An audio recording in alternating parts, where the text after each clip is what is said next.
Good Tuesday, everyone. Welcome to the Volquest.com podcast with Austin Price and Rob Lewis. I'm Brent Hubbs. Glad to have you along with us on this Tuesday. Plenty to get to, but before we get started on all the latest on the Vols, we want to welcome new sponsor to the podcast, and that's our friends at Smoky Mountain Organics. Be sure and check them out. They're East Tennessee's most trusted health and wellness store, focusing on natural products and organic remedies for a variety of ailments. They got 4 locations to serve you. One in Gatlinburg, Pigeon Forge, Sevierville, and their newest location is in Knoxville at 8018 Kingston Pike. That's across from Trader Joe's, if you know where that's at on Kingston Pike, or you can buy their products online at their website at SmokyMountainOrganics.com. So be sure and check them out. And again, we want to welcome them, and because we're welcoming them in as a new sponsor, they want to start it off the right way by welcoming you to any of their store locations. If you mention Volquest in person at their store, they're going to give you 15% off of your total purchase price. That's an in-store purchases only. So thanks to our good friends at Smoky Mountain Organics. You're going to hear plenty more about them in the coming weeks and months here on the Volquest.com podcast. Again, with Austin Price and Rob Lewis, I'm Brent Hubbs. Hope everybody is doing well. Guys, Tennessee getting ready to play Pitt. You've had a chance to digest plenty of Tennessee. You've had a chance to look at a little bit of Pitt. Let's talk about Tennessee first. Austin, I'll start with you. Your takeaway after 4 days of Tennessee playing a game, and then Josh Heupel talking after the game, and then Josh Heupel meeting with the media on Monday. What's your takeaway from Tennessee in week 1? It could be way better, and it could be way worse. I think that's the best way to look at it. I mean, Tennessee didn't play a perfect game. They had their fair share of mistakes, but when you look around college football, they didn't have a Mississippi State, last second gasp to win by 1. They didn't, lose the game like a couple other Power 5 teams did. They found a way, to win by 32 points. And again, they did so by not playing perfect. They've got to be better, especially on the offensive side of the ball. And they'll be better at quarterback. So, we'll see if that is able to happen this week. I know a lot of snap judgments have been made about, the team Thursday. I think some of those people that kind of were so quick Thursday night to kind of go down that road of negativity have since come back around a little bit because they were able to see what happened on Saturday. Rob, Austin brings up an interesting point. Does your view of it change when you see Montana beat Washington, a 20th ranked team, and you saw a lot of other close games? Does that kind of slow down and kind of change the viewing on things because Tennessee didn't win 55-10 as I thought they would? Does that change anything at all for you? No, I mean, not really. And I was kind of like AP. I hadn't made any dramatic conclusions about this team after one game. The way, it seems some fans have. I mean, does Joe Milton need to be better? Absolutely. But I don't think you take the one game and really, one 3 bad quarters and decide that's what he is as a quarterback. And to me, that was like everybody else. That's what I was most interested in seeing last Thursday. And I mean, you can't make it look pretty. I mean, for 3 quarters, he was really bad, but I don't think that's necessarily, you don't close the book on it because of that. Yeah, I mean, I just don't think that he was the only one that was bad in those 3 quarters. I don't think that the receivers were great during that stretch either, and I think the offensive line had some struggles and some protection issues when Jerome Carvin was forced to play center, and that's not to say Carvin's a bad player, but I mean that's not his most natural position. He's better suited at guard, and I think it took him a while to adjust a little bit, and I think Bowling Green changed the way they adjusted. My biggest surprise, I guess, my biggest takeaway from the Joe Milton show was the fact that he missed the 2 deep balls. That was a bigger takeaway for me than the fact that offensively that I thought the whole unit lost their rhythm, not just Joe Milton. I thought the whole unit lost rhythm when Bowling Green changed some things around and Tennessee had the injury up front. They had a couple of drop passes. But if you'd have said going in that he was going to miss both of those deep balls that were that open, that would have been a surprise to me. And then Austin, the other surprise is that his deep ball guy was Cedric Tillman. which I didn't really see coming into the game either. So the deep ball stuff was kind of a bigger snap judgment to me than anything else was in the Joe Milton performance. Well, I did. We got to see Joe. He was on Outkick 360 before we went on Friday. And I asked him specifically, about throwing those deep posts to Cedric Tillman.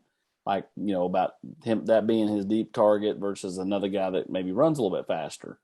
And he said, Cedric Tillman's plenty fast enough. He goes, it boils down to Cedric Tillman gets off press man better than anybody else at wide receiver we have. And so, that was what allowed him, to get open. And he goes, I just overthrew him. He goes, that's on me. I mean, he owned it. I mean, sure. Nobody, sure. He said, well, he clearly did. I was just surprised that he overthrew both of those. It was my point. Yeah.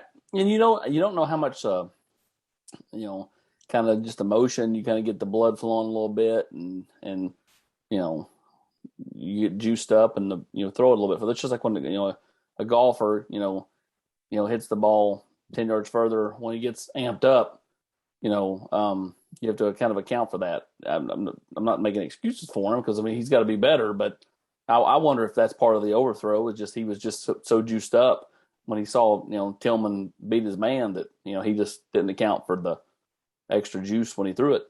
Yeah. What do you guys make of the whole discussion about touch, Rob, about how, that's a real detriment to him because he doesn't have a lot of touch?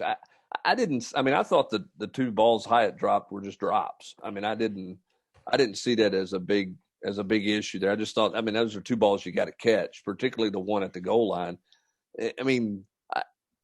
To me, touch is when you hit a guy in the head on a swing pass and about knock him out, and I didn't think touch was that big of an issue with Joe. But does he throw the ball hard? Yes. But I didn't see that as a huge takeaway from Thursday night. No, my biggest takeaway, and if Hyatt makes those two catches, he still hasn't had a great game, but it's better. It looks better, and it doesn't take much for that stat line to turn around. Hyatt catching two balls that were right on him, and Milton making one of the two deep throws. If that happens, his night. He's thrown for 200 yards, a touchdown. It's not great, but it doesn't look as bad as it did. If he hit connects on those two deep balls, it's 52-6, and his stat line is another 120 yards. Rob's right in a lot of ways. It's more how they won and the mistakes that Milton made being the mistakes that Jarrett has made here for several years that had just opened the wounds. I get it. If I'm a Vol fan, I understand. You guys, the people on the board think that we're like naive to that. Like we understand, but I also think to judge anybody off one game is just like had he went and run for 100 yards and thrown for 300 yards and combined for 6 scores, it would have been wrong to judge him based off of that because they were playing Bowling Green. So I just let the season play out a little bit. You said coming out of the stadium, the Crompton analogy is the perfect analogy. How much can he improve? Because Crompton against UCLA in 2009, guys, was totally different than Crompton late in that year. Oh, no question. No doubt about that in any way, shape, or form. And I'm with. He patted the ball, he held the ball, a lot of those things that Vol fans did not want to see. I think the other thing, Rob, that I was a little bit taken aback or a little bit surprised by, he wasn't as fleet of foot, or he didn't run as fleet of foot as I thought that he would. I was surprised. Weren't you surprised that he didn't take on anybody? He stiff armed the guy when he went in for the second score, but when Bender's, he just kind of down. Or tried to juke, tried to avoid, tried to make him miss, which I'm with you, AP. It's, he seems like a much more of a take him on than make him miss kind of. Well, and guys, the one thing, he made plays with his legs in fall camp. We all heard about that. But again, wearing your red jersey, you're not going to get hit. It's a little bit easier to make those plays, much like, in fall camp when you're wearing the red jersey and you can't really show what you can do if you're Hendon Hooker. I think that's almost a detriment to his game because I think part of his game is the ability to make people miss in the open field and move around. All right, I don't disagree with that. Let's look at some other things and not just the Joe Milton, because that was not the only takeaway from the game. Obviously, that was at the forefront of everybody. Rob, how concerning or how I guess concerning maybe is the right word when you hear Joe Milton say Cedric Tillman's the best at beating press man coverage, when you know this week that's what Tennessee's going to get, that they're going to get a ton of press man coverage. That group to me has to really step up at receiver this week and be much more physical. I know Josh Heupel said he expected it and they would be fine there, but they're going to have to show it on Saturday, aren't they? Yeah, I think so. And I mean, it's not a surprise that Tillman gets that gets that kind of compliment. He is the biggest, most physical guy they have out there by quite a bit. I think the challenge this week is on specifically Jalen Hyatt might be Tennessee's most talented receiver, but he's not their most physical receiver. And if he's going to put himself in position to make big plays, to use his speed, he's going to have to be able to get off the line.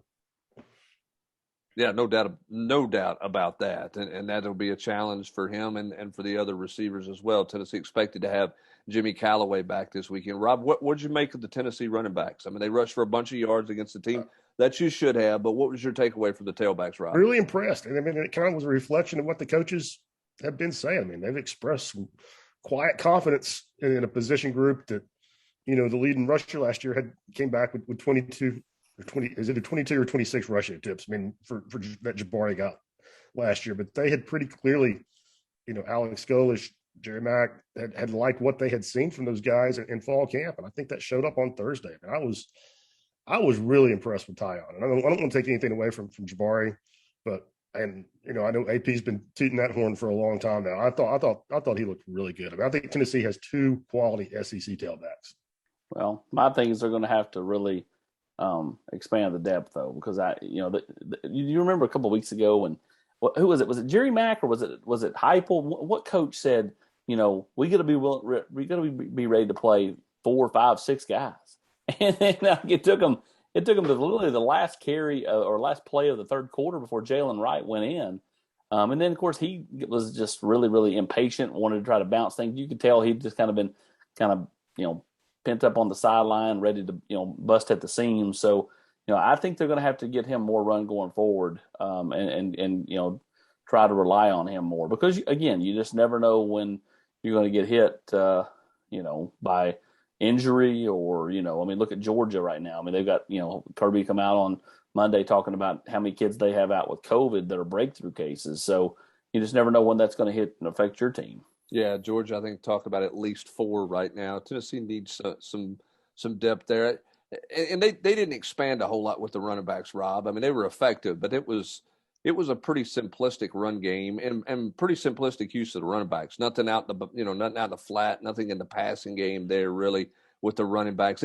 They were, when you talk about being vanilla, they were about as vanilla there as they were at any position, I thought, on the football field. Now, they played well. Don't get me wrong. I thought Evans and Small played well, Rob, but it was pretty simplistic in what they were doing in the run game. I thought, how they used them. I was really surprised that they only got one catch between them, and I'm not sure. I'll have to look about how many targets they have. But Jabari had one reception, and especially when as you get into that game, and Joe Milton was obviously struggling. I was a little surprised that they didn't try to just give him a couple of easy ones, some gimmies to maybe get him back in his groove. Yeah, and I mean, I don't know exactly what Bowling Green was doing schematics. They were certainly giving up the 5-yard hitch in the first 2 drives, and making some easy throws outside the hash. And they clearly took that away and started playing some different type zone stuff that it looked like everybody had a good bit of trouble with. So while there's questions offensively, and you knew there would be, and look, it's one game. Nobody's, it's about how much this team grows from week to week. Defensively, solid start. I mean, I get Bowling Green's not very good offensively, but from where that unit was, in my mind, in spring to where they were Thursday night, I mean, solid is the best way I can describe it, because I didn't think they were very good at all at spring. I know they've added some pieces, but those pieces weren't just huge in terms of their production Thursday night. The new guys, there were some veteran players who showed up and played pretty well. I mean, I don't know how you guys felt, but I mean, I thought that was the best the Tennessee defense has looked in a long time, just based off the fact that how many times have they let an inferior opponent come in here and get a couple of touchdowns and look rather easily and look, easily do so. I mean, Tennessee allowed, a couple of, rub plays, pick plays, whatever, a wheel route, and kind of move between the 20s, but Bowling Green never sniffed the end zone. I mean, I was really impressed with the fact that they just, they did not allow them to score a touchdown, kick 2 long field goals. I was impressed. I don't just look at the raw numbers because I think Bowling Green was really bad up front. Sure, they were. But what impresses me about is Tennessee had no bust. I mean, maybe they had something in passing game. They didn't play exactly right, but they didn't have anything where somebody just got lost and there's a receiver or back running wide open down the field. They look mentally sharp. Like, hats off to Tim Banks and the players. I mean, they executed, I think, at a pretty high level. Yeah, I mean, they didn't have substitution issues. They appeared to, for the most part, to get lined up everywhere. I'm sure they had some missed assignments here or there, but you didn't feel like they were overwhelmed at any point in time with managing the game plan and managing the system. Again, I'm sure it was pretty vanilla in some things that they did, but they played a lot of bodies. Austin, 11 up front, more linebackers. They played more linebackers than I thought they would play. I was a little surprised they didn't play those 2 transfer corners any. They didn't get either one of them really any reps. That was a surprise to me. And they didn't do much at safety other than the 2, your 2 safeties. So a little bit surprised by that. But up front, the front 7, I mean, they ended up playing about 17, 18 guys in the front 7, which I think they wanted to look at some linebackers, and then I think Rodney Garner is going to play somewhere between 9 and 12 guys a game, depending on how the game's going. I think he's going to rotate a bunch of bodies up there right now. Which, with the fact that Tennessee wants to score fast, if they can ever get some momentum and rhythm on offense, defense is going to be out there more. Having those kind of numbers up front could play huge dividends, later in football games. Yeah, they could, and you had some flashes from guys. I like Tremblay. I did. I liked what he did. I thought he showed up a couple of times. I thought Tyler Barron showed up some. And again, I'm with you, Rob. Bowling Green is not very good, so you don't just look at the raw, yardage gained or whatever. But they held them out of the end zone, Austin, as you mentioned, and they weren't lost, which I think takes away, is a big takeaway and an important takeaway from this team.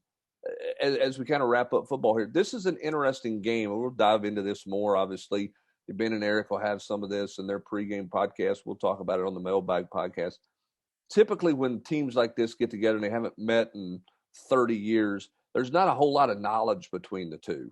But when you think about it, I mean, these 2 teams know each other pretty well. It was just 2 years ago, Josh Heupel's going against Pitt when he's at Central Florida, and Tim Banks has gone against Pittsburgh when he was at Penn State. So, and Pittsburgh's got an idea of what Tim Banks wants to do because of Penn State. There's a pretty good familiarity with 2 teams that haven't played each other in a long time. So, Rob, I think this game's going to come. It always comes down to execution, but this is going to be more about execution because I don't think either team's going to be surprised by what they see on Saturday, which is strange for a matchup like this that you don't normally have. Yeah, that's a good point. I mean, and they played twice in 2018, 2019. The first matchup, Heupel whipped them. I think it was 45-14. They had 500 yards of total offense, and then the next year it was a 35-34 shootout that Pitt won. And again, I mean, both times Heupel has seen them, his offense has put up some numbers. You would think that bodes well for Tennessee, but I mean, just like the point you just made, Pitt's not going to be surprised by the high octane offense. They're going to come here with a plan themselves.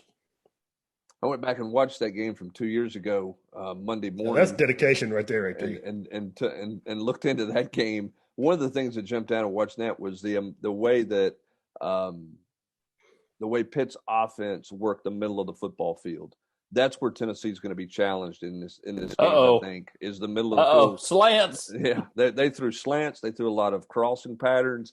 They really worked the middle of the football field pretty hard in that game in their passing attack, and we'll see how Tennessee handles that. Now, total different coordinator, obviously, and different defensive scheme. I've not gone and watched Pittsburgh and Penn State play any football tape yet. But I know in the UCF matchup from 2 years ago, there was a ton of middle of the football field plays and throws that were made there. So lots of intriguing matchups, lots to discuss. We'll continue to do that throughout the week. Supposed to talk to Tim Banks and Jerry Mack later today about the running backs, about the defense, talk to a few players as well. Josh Heupel will meet the media again on Thursday to kind of put a bow tie on the week and get you ready for noon against Pittsburgh.